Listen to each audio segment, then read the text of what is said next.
Oh, vous êtes là? Bonjour citoyens.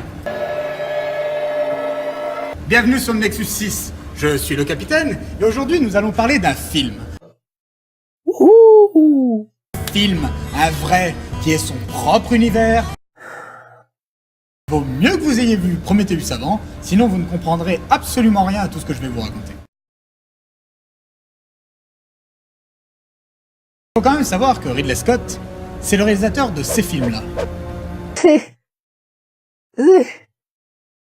C'est une aberration. Comme qu'à la base, Prometheus était prévu pour faire partie de la saga Alien. Vous savez quoi?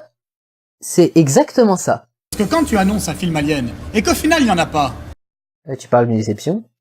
et puis, faut pas oublier le casting, il y a quand même du niveau. Toutes les conditions étaient réunies pour que lors de l'avant-première, je sois mais alors très impatient. Une énorme tub d'1,20 m. Et c'était le cas pour des millions de fans dans le monde. C'est pas le cas. Faisons une petite parenthèse sur le scénario de Prometheus. Je ne sais pas si je vais réussir à vous l'expliquer correctement. Ces questions, ces mystères, quels sont-ils, me direz-vous? Qui nous a créé un grand mec albino sans slip qui s'est dissous dans les chutes du Niagara? Je ne suis pas d'accord avec cela. Il faut savoir différencier culture et intelligence. Et ce n'est pas parce qu'on ne connaît rien sur un sujet que l'on n'est pas capable de le comprendre dans toute sa complexité. Moi, je te déteste pour cette réplique. Ce que j'essaye de démontrer ici, c'est que quelle qu'aurait été l'apparence des ingénieurs, cela n'aurait pas remis en cause l'explication de l'apparition de la vie dans le film. Ce n'est pas possible. Lorsque je parle de Prometheus et que j'aborde ce sujet de la théorie d'évolution, beaucoup de gens me répondent qu'ils n'y connaissent rien, et qu'après tout, ce n'est pas plus mal que cela soit simplifié.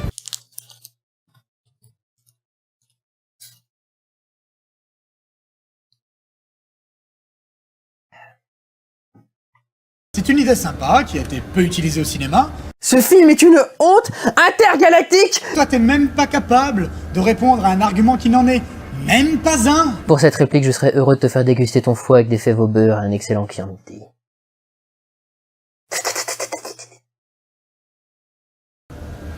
Allez, on continue. Pourquoi? Ce n'est pas négociable. Pourquoi? Depuis sa sortie, beaucoup de choses ont déjà été dites quant aux défauts du film, notamment sur ses incohérences scénaristiques ou les réactions illogiques que peuvent avoir certains personnages. Mais nous n'en parlerons pas ici. Je veux dire, c'est pas si important. Hein? Ben, comment dire? Un hybride entre un alien et un cycliste? Comment peut-on à ce point cracher sur tout un imaginaire collectif? Merci. C'est complètement con! Je pense qu'il ne reste plus qu'une seule solution.